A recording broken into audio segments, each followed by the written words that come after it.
வீரபாண்டிய கட்டபொம்மன் கூடவே இருந்து அவனை காட்டி கொடுத்தானே எட்டப்பன், அவன் நண்பன் இல்ல, நண்பன் மாதிரி.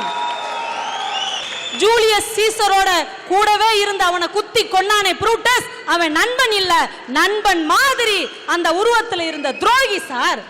வஉசிக்கு இரட்டை ஆயுள் தண்டனை கிடைச்சிருக்குன்னு தெரிஞ்ச உடனே ஆஸ்துரையை சுட்டு கொன்னுட்டு தன் உயிரையும் மாய்த்து கொண்டானே வாஞ்சிநாதன், அவன் தான் சார் உண்மையான நண்பன். கும்பகோணம் தீ விபத்துல அந்த எல்கேஜி குழந்தைய தீயிலிருந்து தூக்கிட்டு வந்துட்டார் அவங்க சித்தப்பா. அந்த சித்தப்பா காலை கட்டிக்கிட்டு அந்த குழந்தை அழுகுது, சித்தப்பா என்னைய காப்பாத்திட்டீங்க, என் ஃப்ரெண்டு சூர்யா உள்ள மாட்டிக்கிட்டா, அவளை காப்பாத்து சித்தப்பான்னு அழுதுச்சே. அந்த குழந்தை தாங்க நட்புக்கு உண்மையான உதாரணம். நீங்க சொல்றவங்களாம் நண்பர்கள் என்ற பெயரில் கூட இருக்கின்ற துரோகிகள்.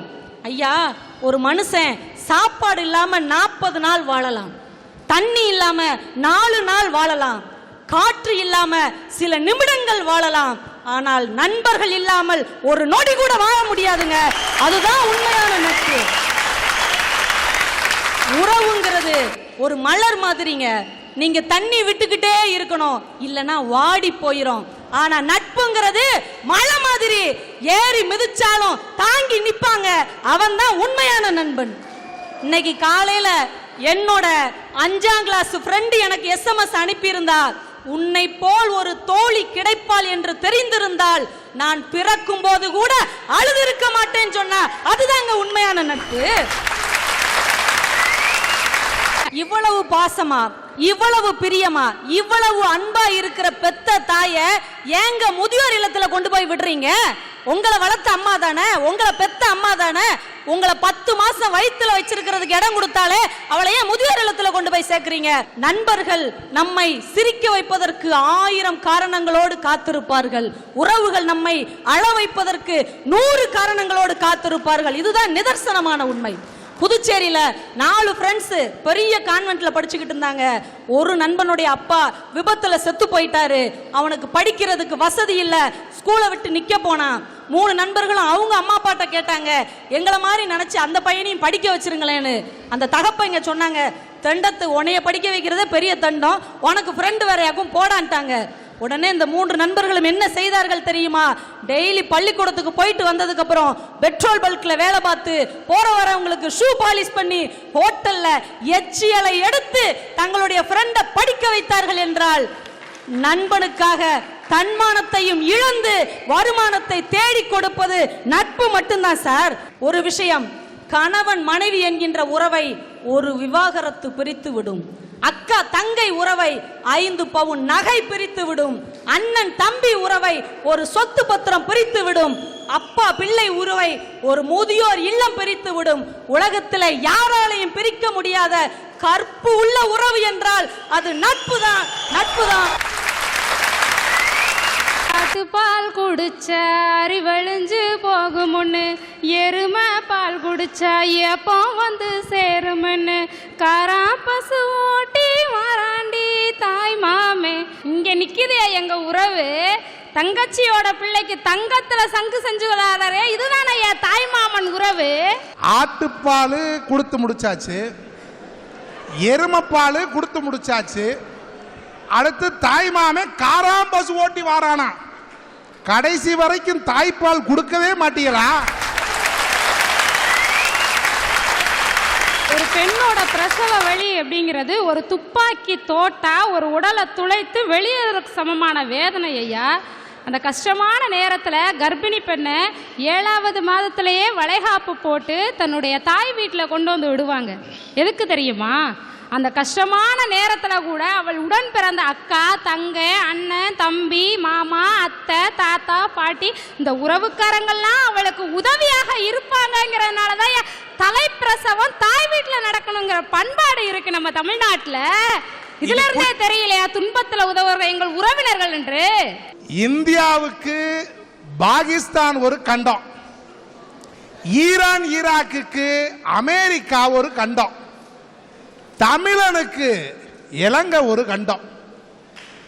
நம்மள மாதிரி ஆளுகளுக்கு உறவுதான் சார் பெரிய கண்டம். இந்த அரட்டை அரங்கத்துக்கு பெரிய கண்டம்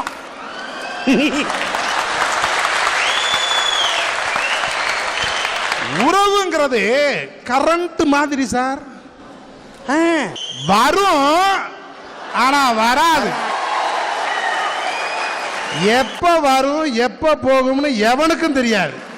சம்சாரம் அது ஒரு மின்சாரம்னு முன்னாடி சொல்லுவாங்க, எனக்கு அப்ப புரியல.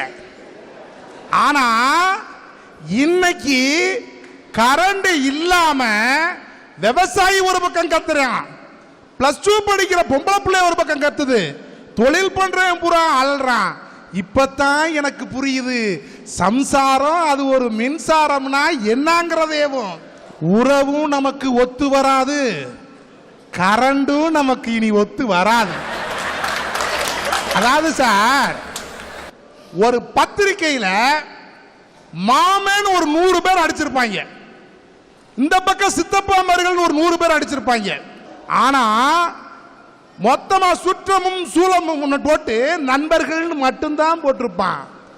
ஆனா இந்த பத்திரிகையில பேர் போட்ட பூரா கல்யாணத்துக்கு வந்து சொந்த பந்தம் நல்லா சாப்பிட்டுட்டு அவனையே 1008 குறை சொல்லி சண்டை போட்டுட்டு போயிடுவான். ஆனா இவன் நண்பர் என்ன செய்வான் தெரியுமா?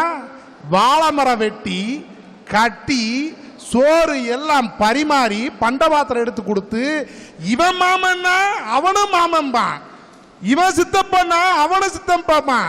இவனுக்கு சாப்பாடு இருக்கோ இல்லையோ இருக்க சொந்த பந்தத்தை எல்லாம் சாப்பிட வச்சு அவனும் சாப்பிடாம கடைசியா மண்டபத்துக்கு கதவை பூட்டி சாவியை கொடுத்துட்டு போறான் பாருங்க, அவன் தான் சார் நண்பன். சொல்லுவாங்க, பத்திரிகையில் பேர் இல்லை என்று திருமணத்தை நிறுத்துகிறது உறவு கூட்டம். பத்திரிகையில் பேரே இல்லாத நண்பர்கள் இன்று திருமணத்தில் எச்சில் இலை எடுத்துக் கொண்டிருக்கிறார்கள். அதான் சார் இன்னைக்கு உண்மை. ஐயா, எங்க ஊர்ல பெரிய ஃபேமஸ் அப்படின்னா என்னன்னா ஆண்டாள் கோயில் தேர் திருவிழா. அந்த திருவிழால இந்த பெண் உறவுகள் இருக்காங்க இல்லையா, அம்மா பாட்டி சித்தி அத்தை, இவங்கெல்லாம் அந்த வீட்டு பிள்ளைகளை இடுப்புல வச்சிருப்பாங்க. ஐயா எதுக்கு தெரியுமா? நான் பார்க்குற உலகத்தை நீயும் பாரு அப்படிங்கிறதுக்காக. அந்த குடும்பத்தில் இருக்கிற ஆண் உறவுகள் இருக்காங்கல்ல, தாத்தா அப்பா சித்தப்பா மாமா, இவங்கெல்லாம் தன்னுடைய வீட்டு குழந்தைகளை தோள் மேல வச்சிருப்பாங்க. எதுக்கு தெரியுமாயா? நான் பார்க்குற உலகத்தை மட்டும் இல்ல, நான் பார்க்காத உலகத்தையும் நீ சேர்த்து பாருன்னு சொல்றாங்க இல்லையா. ஐயா, இன்னைக்கு 30 வயசு 35 வயதிலும் திருமணமாகாம சில பெண்கள் இருக்காங்க இல்லையா, அவங்கள நினைச்சு வேதனைப்படுறது அவங்க வீட்டில் இருக்கிற அக்கா தங்கை அண்ணன் தம்பி, இவங்க தான் ஏன் வேதனைப்படுறாங்க, நண்பர்கள் கிடையாது. தன்னுடைய அக்காவுக்கு திருமணமாகலையேன்னு ஒரு தங்கை நாட்டுப்புற பாடல அழகா சொல்றாங்க பாருங்க. எத்தனை முறை வெக்கப்படுவா எங்க அக்கா, எத்தனை முறை காப்பி கொடுப்பா எங்க அக்கா, எத்தனை முறை காலில் விழுவா எங்க அக்கா, எத்தனை முறை கையெடுப்பா எங்க அக்கா. 10 வருஷமா பாடுபட்டு ஒரு 8 பவுனையும் சேர்த்து வச்சோம், 10 வருஷமா பாடுபட்டு ஒரு 8 பவுனையும் சேர்த்து வச்சோம். 10 பவுன் கேட்டு ஒருத்தன் பாதியில் ஓடிட்டானே, 10 பவுன் கேட்டு ஒருத்தன் பாதியில் ஓடிட்டானே. பட்டு புடவைய கட்டி பார்க்க 10 வருஷமா ஆசைப்பட்டா அக்கா, பட்ட மரமானா அதை பார்க்க சகிக்கலையே, பட்ட மரமானா அதை பார்க்க சகிக்கலையே. வேப்ப மரத்தையும் புளிய மரத்தையும் வீணாக கல்யாணம் செய்யறாங்க. என்ன பாவம் செய்தாலோ அக்கா எங்கி தவிக்கிறாளே, என்ன பாவம் செய்தாலோ அக்கா எங்கி தவிக்கிறாளே. எத்தனை முறை வெக்கப்படுவா எங்க அக்கா, எத்தனை வருஷம் காத்து கிடப்பா எங்க அக்கா. இப்படியெல்லாம் வருத்தப்படுறது என்னுடைய உறவுகள். ஐயா, வருத்தப்படுற அக்காவை பத்தி பேசினா நீ எழுந்திருக்கிற என்ன சமாச்சாரம்? இல்லைங்கய்யா, வெக்கப்படுறாங்கிறதுல எந்த பொண்ணியான்னைக்கு வெக்கப்பட்டுக்கிட்டு இருக்குது? 1:30 மணிக்கு மத்தியானம் ஒரு உள்ள லொக்குடி லொக்குடி லொக்குடின்னு போச்சு வேகமா. ஒரு கிளவி அடிச்சு ஏன்டி என்னடி 1:30 மணிக்கு எங்கடி போறேன்னு, அடுத்த வாரம் கல்யாணம் கோச்சிங் கிளாஸுக்கு போறேன் அப்படின்னுச்சு. ஏன்டி இதுக்கு முன்னாடி கோச்சிங் கிளாஸ் நடத்துறாங்க அப்படின்னுச்சு. ஆமா, எப்படி வெக்கப்படுறது, எப்படி கூச்சப்படுறதுன்னு நடத்துறாங்க. அப்படியே புருஷனை எப்படி தூக்கி போட்டு மிதிக்கிறதுங்கிறதையும் காட்டுவாங்கடின்னுச்சு. வெக்கப்படுறாங்களாம். எத்தனை பிள்ளைங்கம்மா அப்படி வெக்கப்படுறீங்க இன்னைக்கு? எத்தனை முறை அவங்க அக்கா காப்பி போட்டாங்க, ஒரு முறையாவது ஒழுங்கா காப்பி போட்டு கொடுத்திருந்தா கல்யாணம் எப்பயா முடிஞ்சிருக்கும்யா? இது ஒண்ணும் அக்கா மேல உள்ள பாசத்துல பாடின பாட்டுன்னு தயவு செஞ்சு நினைச்சுக்கிடாதீங்க. அக்கா கல்யாணம் ஆகி போயிட்டா நம்ம ரூட்டு கிளியர் ஆயிருங்கிற ஐடியா இது. இதுல என்ன உறவு? ஐயா, இங்க ஒரு பாம்பு வந்தா நீங்க எல்லாம் என்ன செய்வீங்க? எல்லாரும் ஓடி போயிருவீங்க. ஆனா 25 வருஷமா கரும்பு காட்டுல சருகுகளுக்கு இடையே இருக்கிற பாம்புகளோட தான் எங்க அம்மா வேலை செஞ்சு எங்களை படிக்க வச்சிருக்காங்க. நான் 10 வயசா இருக்கும்போது எங்க அப்பா இறந்து போயிட்டாரு. அப்ப நானும் என் தம்பியும் 5வது 6வது படிச்சுட்டு இருக்கிறோம். எங்க அம்மா அன்னைக்கு துன்பத்தில் இருந்தப்ப அவர்களுக்கு ஆறுதலா இருந்தது நானும் என் தம்பியும்ங்கிற உறவு. ஐயா, 6ஆம் வகுப்புலேயே இறந்துட்டாரு. 7ஆம் வகுப்பு 8ஆம் வகுப்பு லீவு விடுவாங்க. நான் அப்போ எங்கள் அம்மாவோட சேர்ந்து காட்டுக்கு வேலைக்கு போவையா. 9ஆம் வகுப்பு 10ஆம் வகுப்பு லீவ்ல எல்லாம் ஜெராக்ஸ் கடைக்கு வேலைக்கு போயிருக்கேன். கல்லூரி படிக்கிற நாட்களில் பம்புகால பெட்ரோல் பல்க வேலை பார்த்துருக்கேன். ஐயா, டிடிஎட் படிக்கும் போது மில்லில் சூப்பர்வைசராக வேலை பார்த்து தகப்ப இல்லாத பிள்ளைங்க இப்படி தரிகட்டு போயிருச்சேன்னு யாரும் சொல்லிடக்கூடாதுங்கிறக்காக வேண்டி நானும் என் தம்பியும் கஷ்டப்பட்டு படிச்சையா. ஒரு வேலைக்கு போனா எங்க அம்மா 2 வேலை பார்த்துட்டு வந்து எங்களுக்கு ஃபீஸ் கட்டினாங்க. என்னுடைய உறவுகள் அன்னைக்கு எங்களுக்கு கை கொடுத்துச்சையா. அப்பா இல்லாம நான் கஷ்டப்பட்ட நேரத்துல என்னுடைய மாமா தன்னுடைய தங்க 25 வயதுலயே கணவனை இழந்துட்டாளே அப்படின்னு நினைச்சு என்னுடைய மாமா அன்னைக்கு கண்ணீர் வடிச்சாரு. ஐயா, இப்படி நான் கஷ்டப்பட்டு படிச்சும் கூட 200 மேடைகள்ல பேசி 80க்கும் மேற்பட்ட பரிசுகள் வாங்கி இருக்கிறேன் நான்.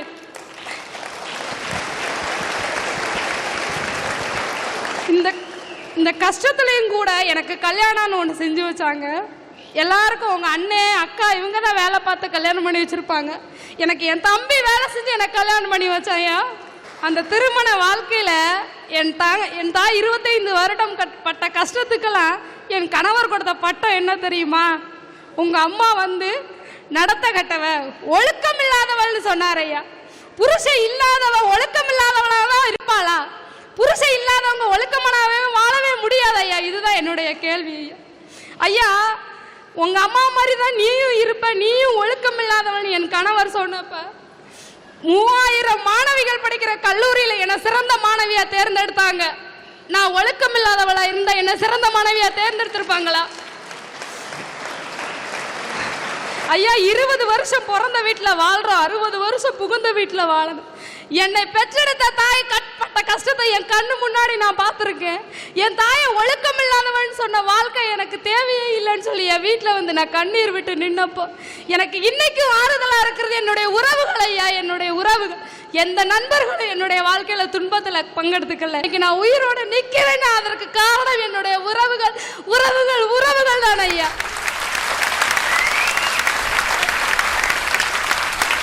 இன்னைக்கு அனாதை இல்லம் முதியோர் இல்லம்லாம் யாரால வருது? அனாதை இல்லம் முதியோர் இல்லங்கள் யாரால வருது? உறவால தான் வருது. இன்னைக்கு அதான் உண்மை. எங்கேயாவது நண்பரால் கைவிடப்பட்டவர்கள், நண்பரால் அனாதை இல்லத்துக்கு போனவர்கள் இருக்கா? யாரும் கிடையாது. உறவால வந்த கூட்டம் தான் இன்னைக்கு. அந்த நாள் ஞாபகம் நெஞ்சிலே வந்ததே நண்பனே நண்பனே நண்பனே.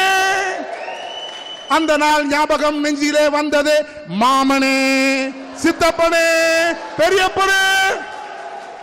எவனாவது சொல்லுவான்? ஐயா, சொல்ல மாட்டான். அன்று போல் இன்பமாய் இன்று இல்லையே, அது ஏன் நண்பனே நண்பனே.